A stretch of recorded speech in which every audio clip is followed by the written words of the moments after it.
नमस्कार विद्यार्थियों, MA final Hindi साहित्य के पंचम प्रश्न पत्र की कक्षा में आपका स्वागत है। विद्यार्थियों, हम स्वच्छंदतावाद के बारे में चर्चा कर रहे थे और हमने स्वच्छंदतावाद की कुछ विशेषताओं के बारे में जानकारी प्राप्त की थी। आज हम उसी क्रम में स्वच्छंदतावाद की अन्य विशेषताओं की चर्चा करेंगे। उसमें हम देखते हैं सर्वप्रथम रहस्यवादी दृष्टि। स्वच्छंदतावादी जो काव्य धारा है या स्वच्छंदतावादी जो काव्य सिद्धांत है वह कल्पना की अतिशयता के कारण रहस्य उन्मुख है। कैसे? उसमें आध्यात्मिक पहलू को रचयिताओं ने निरंतर दृष्टिपथ में रखा है और यही कारण है कि स्वच्छंदता कालीन या स्वच्छंदतावादी जो काव्य है उसमें महान या विराट के प्रति एक अदम्य आकर्षण दृष्टिगोचर होता है। विद्यार्थियों, हमने छायावादी जो कविताएं पढ़ी है उन छायावादी कविताओं में हम देखते हैं कि कवि एक अज्ञात के प्रति एक आकर्षण अनुभव करता है। अज्ञात के प्रति ये जो आकर्षण है ये उसी रहस्यवादी दृष्टि का प्रभाव है या यही रहस्यवादी दृष्टि है। प्रसाद की कामायनी का आरंभ ही विराटता की ओर उन्मुख है जब वह कहते हैं, हिमगिरी के उत्तुंग शिखर पर बैठ शिला की शीतल छांव। तो यहाँ प्रसाद जिस अज्ञात की तरफ दृष्टिपात कर रहे हैं ये इसी रहस्यवादी दृष्टि का उदाहरण है। आगे हम देखते हैं स्वच्छंदतावादियों की अगली विशेषता है मानववादी दृष्टि एवं राष्ट्र प्रेम। स्वच्छंदतावादियों का राष्ट्र प्रेम मानववादी आधार भूमि पर अधिष्ठित है।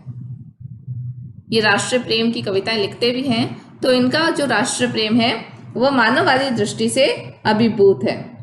स्वच्छंदतावादी सच्चे अर्थों में मानवतावादी थे क्योंकि उनकी सहानुभूति का पात्र सामान्य मानव था। जब प्रसाद जी एक गीत लिखते हैं, अरुण यह मधुमेह देश हमारा, तो इसमें केवल भारत देश के प्रति ही राष्ट्रीयता की बात अगर इस कविता को पढ़ा जाए, इस गीत को पढ़ा जाए तो इसमें केवल भारत देश के प्रति ही प्रेम की अपेक्षा किसी भी देश के निवासी के द्वारा स्वदेश के लिए गाया जा सकने योग्य यह गौरव गान है। ये गीत इस प्रकार से इसलिए लिखा जा सका क्योंकि इनका राष्ट्र प्रेम संकुचित होने की अपेक्षा मानववादी भावना पर आधारित है। वह स्थूल अर्थों में भौतिक सीमाओं से आबद्ध देश प्रेम नहीं है, वह देश की आत्मा का प्रेम है। देश की आत्मा अर्थात देश के निवासी, देश की प्रकृति, देश के पशु पक्षी, देश का लोक जीवन और इस प्रकार ये मानववादी भाव रश्मियों से आप्लावित राष्ट्र प्रेम है। तो इनका जो राष्ट्र प्रेम है वह विशेष इस रूप में हो जाता है कि उसके पीछे मानव की आत्मा का आधार ग्रहण किया गया है और यह प्रेम प्रत्येक देश का नागरिक अपने राष्ट्र के प्रति अभिव्यक्त कर सकता है। अगली हम इसकी विशेषता देखता है अभिव्यंजना में विद्रोही प्रवृत्ति। स्वच्छंदतावाद की जो अगली विशेषता है, स्वच्छंदतावाद का जन्म ही हुआ था प्राचीन साहित्यिक परंपराओं, काव्यबद्ध रीतिबद्धता, नियमों के विरुद्ध प्रतिक्रिया के स्वरूप में हुआ था।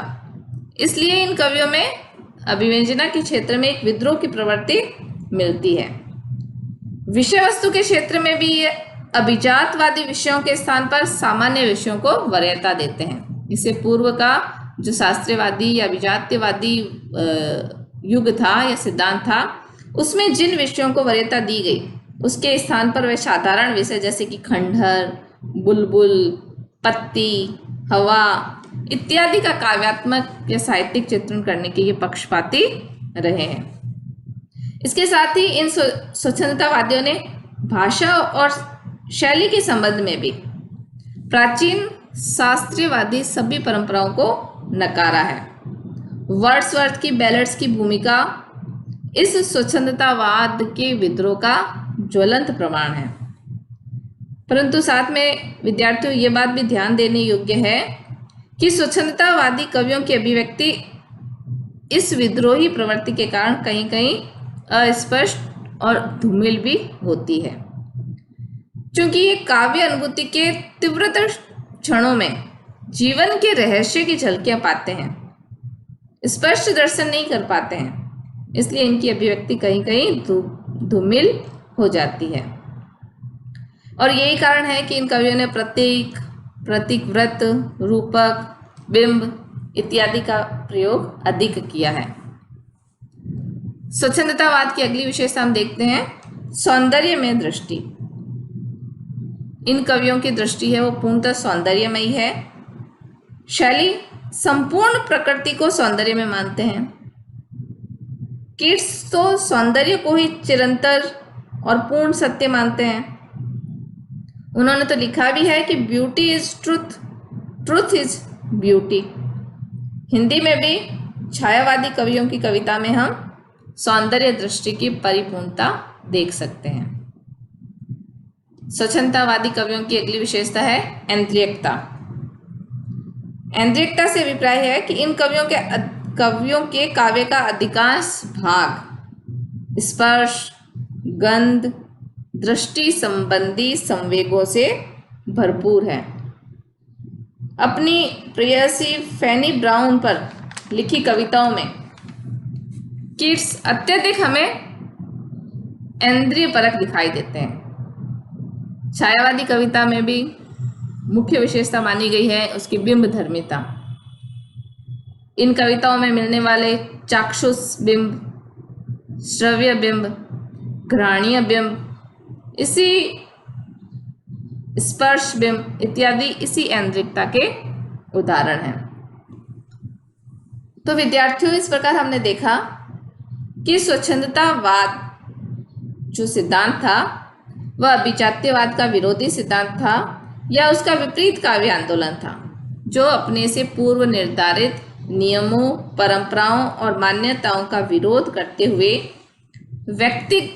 व्यक्तिगत मानदंडों के अनुरूप काव्य सृजन करने में प्रवृत्त होता था। धन्यवाद। अब हम आगे की कक्षा में नए काव्य सिद्धांत के साथ चर्चा करेंगे।